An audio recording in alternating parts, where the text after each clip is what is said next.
Have you ever wondered what happens to your soul at the exact moment of death? Have you felt that deep anxiety in your heart when thinking about eternity? Perhaps you've lost someone dear and find yourself tormented by questions you can't answer. Where is their soul now? Are they suffering? Are they at peace? Can I still help them somehow? Subscribe to our channel so you don't miss more teachings and spiritual guidance from Saint Faustina.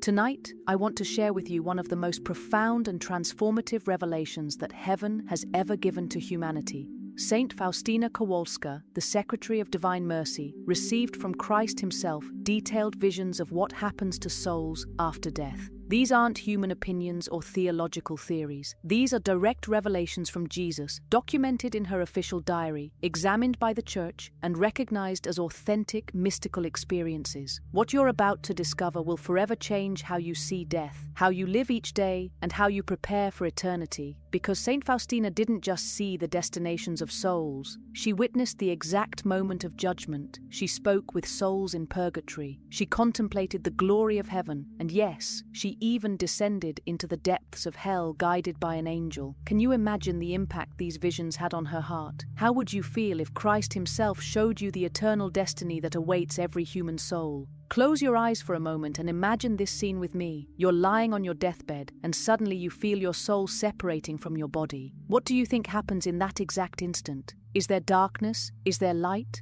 Is there fear? Or is there peace? Saint Faustina was privileged to receive revelations about this crucial moment, and what Christ showed her will leave you breathless. In her diary, Saint Faustina wrote that Jesus revealed to her how, at the moment of death, every soul faces immediate judgment.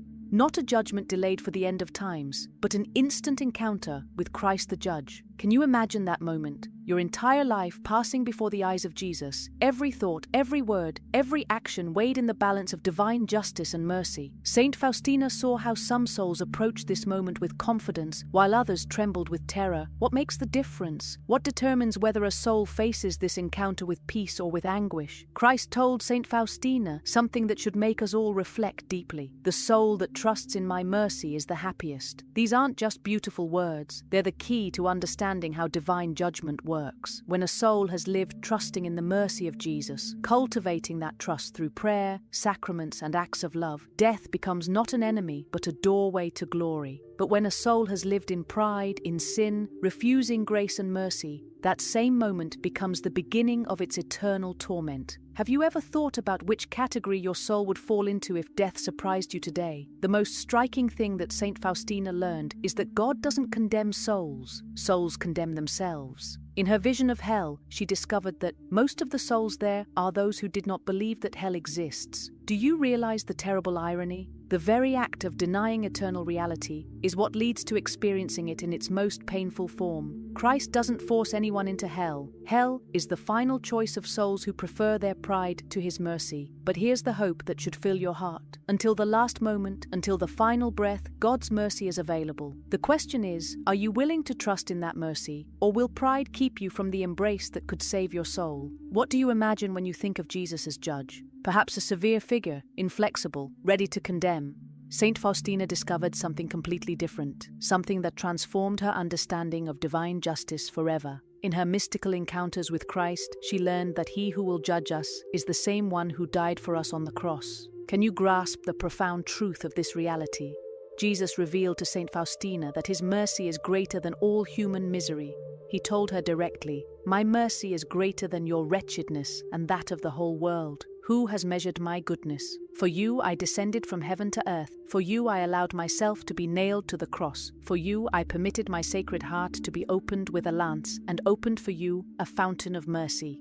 These aren't the words of a harsh judge, but of a lover who gave everything for the salvation of souls. When you hear these words, what do you feel in your heart? Can you sense the infinite love that pulsates in each syllable? But here's what Saint Faustina learned that should both console and challenge you. God's mercy, though infinite, requires a response from the human soul. It's not an automatic salvation that ignores human freedom. Christ told her, "I cannot help a soul which does not trust in me and does not take advantage of my graces."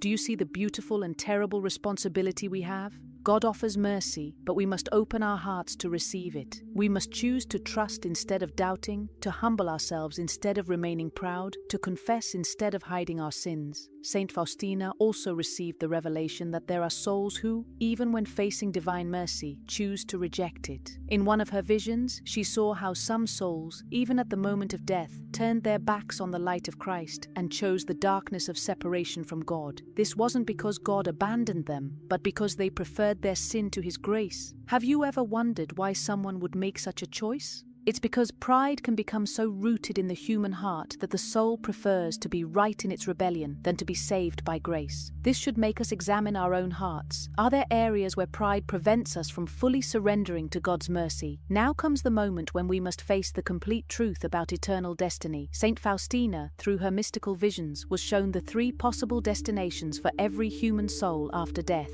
not as distant theological concepts, but as real places that she visited, where she spoke with souls and witnessed their states. Are you prepared to hear what she discovered? Are you ready to understand where your own soul might be heading? The first destination Saint Faustina was shown was heaven. In her diary, she describes it as a happiness so great that it cannot be described. But it wasn't just the absence of suffering that impressed her, it was the overwhelming presence of love. She saw how souls in heaven don't just enjoy their own happiness, but rejoice in the happiness of all others. It's a communion of love so perfect that each soul's joy multiplies the joy of all. When you think about heaven, is this what you imagine? A place where love is so complete that there's no room for envy, competition, or sadness? Saint Faustina saw that the souls there had one thing in common: they had trusted completely in God's mercy during their earthly life. The second destination was Purgatory, and here Saint Faustina received revelations that should move every Catholic heart. She was guided by her guardian angel to a misty place full of fire, and in it a multitude of suffering souls. These souls pray with great fervor, but ineffectively for themselves. Only we can help them. Can you imagine the anguish of these souls? They are saved, yes, but they must be purified before entering heaven. Saint Faustina learned that these souls suffer silently but with immense hope because they know their suffering has an end, and that end is eternal glory. What she discovered that should inspire you is that our prayers on earth can bring them immense relief and even liberation. If you feel moved by these revelations and want to help souls in purgatory, write in the comments, "I pray for the souls in purgatory," and subscribe to the channel by clicking the bell so you receive more spiritual teachings that can transform your eternity.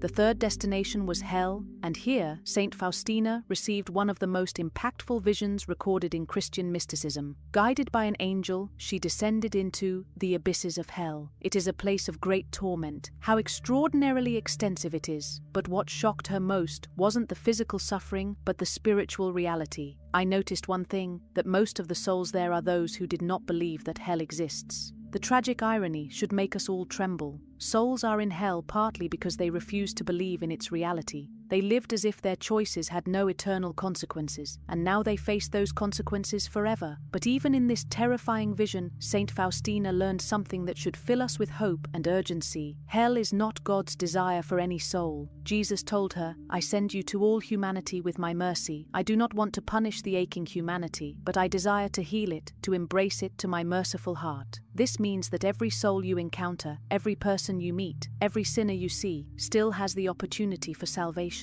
The question that should burn in your heart is, what am I doing to help souls avoid this eternal tragedy? How am I living and sharing the mercy that could save them? Have you ever tried to imagine what it would be like to see God face to face? Saint Faustina was granted glimpses of heavenly glory that left her so transformed she could barely return to earthly concerns. What she saw there should ignite in your heart a burning desire to live every moment of your life oriented toward that eternal destiny. Are you ready to understand what awaits souls who trust completely in divine mercy?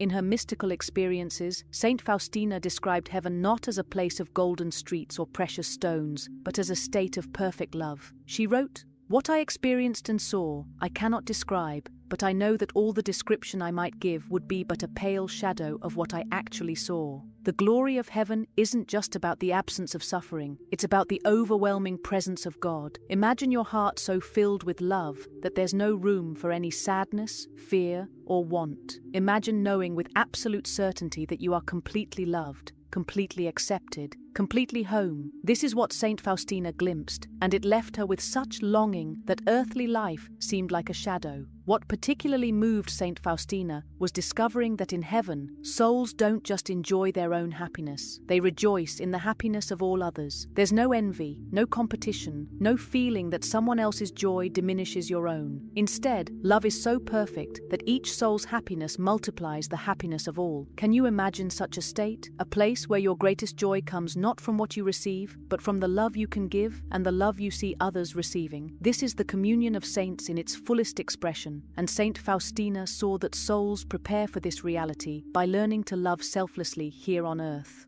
But here's what should both comfort and challenge you. Saint Faustina learned that the souls in heaven had one thing in common during their earthly life. They had trusted completely in God's mercy. They weren't necessarily the most outwardly religious or the most visibly successful in worldly terms. They were souls who, when faced with their own sinfulness and weakness, had thrown themselves completely into the arms of divine mercy. They had lived the prayer that Saint Faustina made famous: Jesus, I trust in you. This trust wasn't just an intellectual belief, but a lived reality that shaped every decision, every response to suffering, every moment of their existence. The most beautiful thing Saint Faustina discovered about heaven is that it begins here on earth for souls who live in union with God. She experienced moments of such profound communion with Christ that she felt she was already tasting eternal life. This should give you immense hope. You don't have to wait until death to begin experiencing the joy of heaven. Every time you trust in God's mercy, every time you choose love over selfishness, every time you surrender your will to His, you're already participating in the life of heaven. The question that should burn in your heart is, am I living in a way that's preparing me for this eternal glory? Am I cultivating the trust and love that will allow me to enter this perfect communion? What if I told you that right now, as we speak, there are souls who died in God's grace but are experiencing intense suffering because they still need purification before entering heaven? Saint Faustina was given extraordinary access to the state of these souls, and what she learned should move every Christian heart to immediate action. Are you prepared to understand the reality of purgatory through the eyes of someone who actually visited it? Saint Faustina's first encounter with souls in purgatory came through a vision where her guardian angel guided her to a misty place full of fire, and in it a multitude of suffering souls. But what struck her immediately wasn't just their suffering, it was their hope. These souls, she realized, were certain of their salvation, but needed to be purified before they could enter the perfect love of heaven. Can you imagine that mixture of suffering and hope? They know they will see God, but they must first be cleansed of every attachment to sin, every imperfection that would prevent them from fully receiving divine love.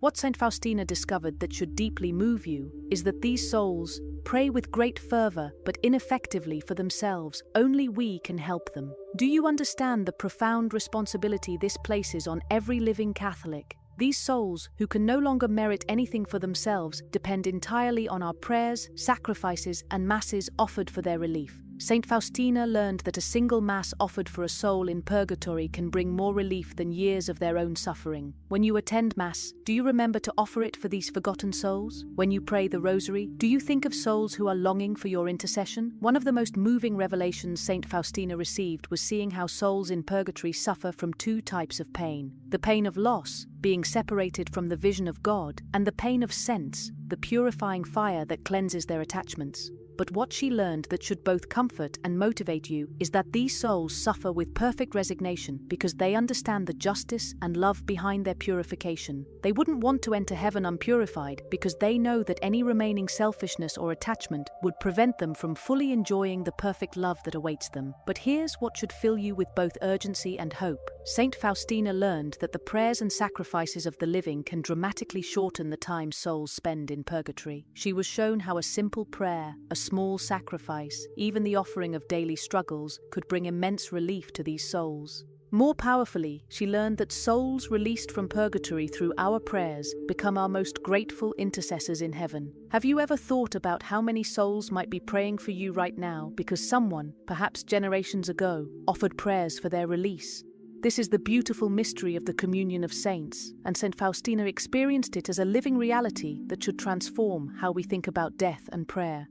Are you prepared to face one of the most difficult truths that Saint Faustina was shown? In her mystical experiences, she was given a vision of hell that was so terrible she wrote, What I saw was so awful that I would have died of terror if I had not been sustained by the power of God. But why did Christ show her this horrible reality? Because, as she learned, love sometimes must warn about consequences. If you truly love someone, don't you warn them when they're walking toward a cliff? Saint Faustina described being conducted by an angel into the abysses of hell. It is a place of great torment, how extraordinarily extensive it is. But what struck her most powerfully wasn't the physical descriptions of fire and suffering. It was the spiritual reality of total separation from God. She saw souls who had chosen, definitively and finally, to reject God's mercy. These weren't souls who had committed one terrible sin, but souls who had lived and died in a state of fundamental rebellion against love itself. Can you imagine the tragedy of a soul that prefers its own will to God's love, even when that choice leads to eternal suffering? The revelation that should shake every soul to its core is what Christ told Saint Faustina about why souls are in hell. I noticed one thing, that most of the souls there are those who did not believe that hell exists. Do you see the terrible irony? The very refusal to believe in eternal consequences is part of what leads to experiencing them. These souls lived as if their choices didn't matter eternally, as if sin had no lasting effects, as if God's warnings were empty threats. They died as they lived, refusing to take spiritual reality seriously. Are you taking spiritual reality seriously? Are you living as if your choices have eternal consequences? But even in this terrifying vision, Saint Faustina learned something that should fill us with both urgency and hope. Hell is not God's desire for any soul. Before showing her hell, Christ told her, "I send you to all humanity with my mercy. I do not want to punish the aching humanity, but I desire to heal it, to embrace it to my merciful heart." This means that every soul you encounter today still has the opportunity for salvation. Every person who seems lost in sin still has access to the mercy that could save them. The souls Saint Faustina saw in hell were there not because God abandoned them, but because they ultimately chose to abandon God. This should ignite in your heart both a holy fear for your own soul and a burning desire to help others avoid this eternal tragedy. What should move you most deeply is that Saint Faustina was shown hell not to terrify, but to motivate. Christ wants souls to understand the reality of eternal loss, so they will choose eternal gain. He wants us to see the consequences of rejecting mercy, so we will embrace mercy. Every time you're tempted to sin, remember what Saint Faustina saw. Every time you encounter someone living in serious sin, remember that they're walking toward the abyss she witnessed. The question that should burn in your heart is, what am I doing to help souls avoid this fate? How am I living and sharing the mercy that could save them from eternal loss? Have you ever wondered if your prayers really make a difference in eternity? Saint Faustina learned something that should revolutionize how you think about every rosary you pray, every mass you attend, every small sacrifice you offer. She discovered that our earthly prayers have the power to dramatically alter the eternal destiny and condition of souls. Are you ready to understand the incredible spiritual power that rests in your hands? Through her mystical experiences, Saint Faustina learned that prayer creates a bridge between earth and eternity. When she prayed for souls in purgatory, she could actually see the relief her prayers brought them. Christ showed her how a single mass offered for a suffering soul could bring more comfort than years of their own purification. Imagine the joy of a soul in purgatory suddenly feeling the cooling balm of your prayer in the midst of their purifying fire. Saint Faustina saw how these souls, unable to help themselves, depend entirely on our intercession. When you pray for the deceased, you're not just saying nice words, you're participating in their liberation. But Saint Faustina's revelations about prayer go even deeper. Christ taught her that prayers for sinners can actually prevent souls from going to hell. She received the revelation that her sufferings and prayers were instrumental in the conversion of many souls who would have otherwise been lost forever. Can you imagine the power of this reality? Your prayers today might be the grace that touches a hardened heart tomorrow. Your sacrifice this morning might be the mercy that saves a soul from eternal damnation this evening. Jesus told Saint Faustina, "By your prayers and sacrifices, you save more souls than a missionary by his teachings and sermons." What should fill you with both awe and responsibility is Saint Faustina's discovery that souls we help through our prayers become our most powerful intercessors in heaven. She learned that souls released from purgatory through our prayers never forget their benefactors. They spend eternity praying for those who helped them in their time of need. This creates a beautiful cycle. Your prayers help souls reach heaven, and those souls then pray for your salvation and sanctification.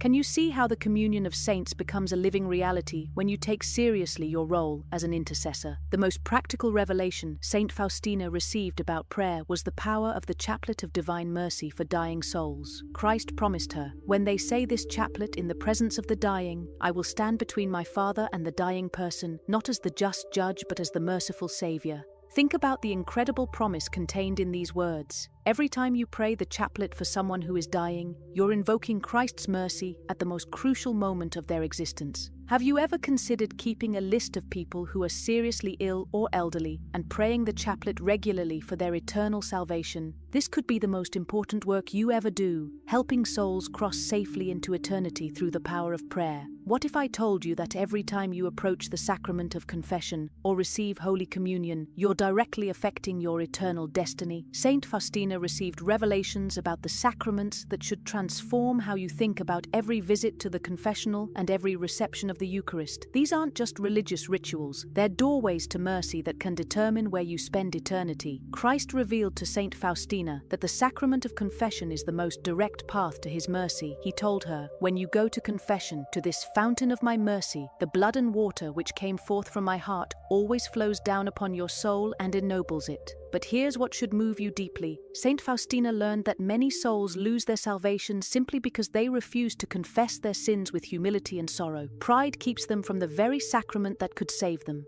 When was the last time you made a thorough confession? Are there sins you've been hiding from God because of shame or pride? The Eucharist, Saint Faustina discovered, is the source of all strength for the soul's journey toward eternity. She wrote, "All the good that is in me comes from Holy Communion. I owe everything to it. I feel that this sacred fire has completely transformed me." But Christ also showed her how many souls receive communion unworthily, without proper preparation or reverence. He told her, "I receive more grief from the souls that receive me unworthily than from those who commit the greatest sins." This should make you examine your heart before every Mass. Are you receiving Jesus with the love and reverence he deserves? What Saint Faustina learned that should revolutionize your understanding is that the sacraments aren't just personal benefits, they affect the entire mystical body of Christ. When you receive the sacraments worthily, you not only purify your own soul, but also bring grace to the whole Church, including souls in purgatory. When you receive them unworthily, or neglect them altogether, you not only harm your own soul, but also deprive the mystical body of graces it needs. Can you see how your sacramental life affects not just your own eternity, but the eternal welfare of countless other souls? The most powerful revelation Saint Faustina received about the sacraments is their connection to the moment of death. Christ showed her that souls who have lived a sacramental life, regularly confessing and receiving communion with devotion, face death with confidence because they have built a relationship with divine mercy throughout their earthly life. But souls who have neglected the sacraments face death with terror because they have no familiarity with the mercy they suddenly need. The sacraments are like a bridge you build throughout your life to cross safely into eternity. Are you building that bridge with each confession and communion?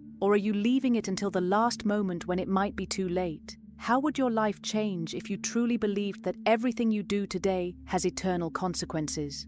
Saint Faustina lived with such a vivid awareness of eternity that every moment became an opportunity to either gain or lose grace. Her mystical visions of heaven, purgatory, and hell weren't just experiences she remembered. They were realities that shaped every decision, every word, every thought. Are you ready to learn how to live with the same eternal perspective? Saint Faustina discovered that the key to living with eternity in view is developing what she called continuous prayer. Not necessarily saying prayers all the time, but maintaining an awareness of God's presence and mercy throughout every activity. She learned that even the most ordinary tasks could become acts of love that merit eternal reward. When you wash dishes, when you work at your job, when you interact with difficult people, you can offer these moments to God as prayers for souls. Saint Faustina saw how these small offerings of daily life could actually rescue souls from purgatory and even prevent souls from going to hell. What should transform your daily routine is Saint Faustina's revelation about the power of suffering offered with love. Christ showed her that voluntary sacrifices and patient acceptance of involuntary sufferings could obtain massive graces for the salvation of souls. Every headache you offer to God, every moment of fatigue you unite to Christ's passion, every disappointment you accept with trust, becomes a prayer that echoes in eternity. Saint Faustina learned that souls in heaven were constantly thanking God for people on earth whose hidden sufferings had helped secure their salvation. The most practical way Saint Faustina learned to live with eternity in view was through the practice of the 3 o'clock prayer. Christ told her, "At 3 o'clock, implore my mercy, especially for sinners, and if only for a brief moment, immerse yourself in my passion, particularly in my abandonment at the moment of agony." This daily practice connected her to the exact moment when Christ won mercy for all souls. By stopping at 3 p.m. each day to pray for souls, you're participating in the very work of salvation. Are you willing to set an alarm to remind yourself to pray at this holy hour? But perhaps the most transformative aspect of living with eternity in view is how it changes your relationships with others. Saint Faustina saw every person she met as a soul destined for either eternal glory or eternal loss. This made her treat everyone with immense compassion and urgency. She couldn't be indifferent to anyone because she knew their eternal destiny hung in the balance. Can you imagine how different your interactions would be if you truly saw every person as someone whose soul you might help save or lose? Every act of kindness becomes an opportunity to reflect God's mercy. Every harsh word becomes a potential obstacle to someone's salvation. When you live with eternity in view, there are no unimportant moments and no unimportant people. We've reached the moment of ultimate truth, the moment when everything we've discovered together about the eternal destiny of souls becomes personal for you. Saint Faustina's revelations weren't given just to inform us about what happens after death. They were given to help us make the right choices while we still have time. Right now, in this very moment, you are shaping your eternal destiny. The question that should burn in your heart is, what choice are you making? Standing before you are the same 3 paths that Saint Faustina saw in her visions. There's the path to heaven, reserved for souls who trust completely in divine mercy and live that trust through love of God and neighbor. There's the path through purgatory, for souls who die in God's grace, but still need purification from attachments to sin. And there's the path to hell, chosen by souls who ultimately reject God's mercy and prefer their own will to His love. Which path are you currently walking? More importantly, which path do you choose to walk from this moment forward? The beautiful truth that Saint Faustina learned is that it's never too late to change paths while you're still alive. Christ told her, even if a soul were like a decaying corpse, and humanly there were no hope of restoration, all would not be lost. The miracle of divine mercy restores that soul in full. No matter what sins burden your conscience, no matter how far you feel from God, no matter how many times you've failed, divine mercy is still available to you. But, and this is crucial, mercy must be chosen, it must be trusted, it must be embraced with humility and love. Are you willing to make that choice? What should fill you with both urgency and hope is Saint Faustina's revelation that God desires to save every soul. She learned that Christ suffers more from souls being lost than those souls suffer in hell, because His love for them never ends even when they reject Him forever. This means that God is hoping right now that you will choose mercy. He's not waiting to condemn you, He's waiting to embrace you. Every beat of your heart is another opportunity to turn to Him. Every breath you take is another gift of time to choose salvation. But time is not infinite, and the moment of death will come when your eternal destiny is fixed forever. The choice before you is simple but profound. Will you trust in Jesus as Saint Faustina did? Will you live each day with the prayer, "Jesus, I trust in you," not just on your lips, but in your actions? Will you embrace the sacraments as doorways to mercy? Will you pray for souls still struggling on earth and souls being purified in purgatory? Will you live with eternity in view, seeing every moment as an opportunity to choose heaven? Or will you continue living as if this life is all there is, as if your choices don't matter eternally, as if you can put off the decision for mercy until some future day that may never come? The souls Saint Faustina saw in hell all thought they had more time. They all believed they could choose mercy later, but later never came, and now their choice is fixed forever. Don't let that be your story. Choose mercy now, choose trust now, choose Jesus now.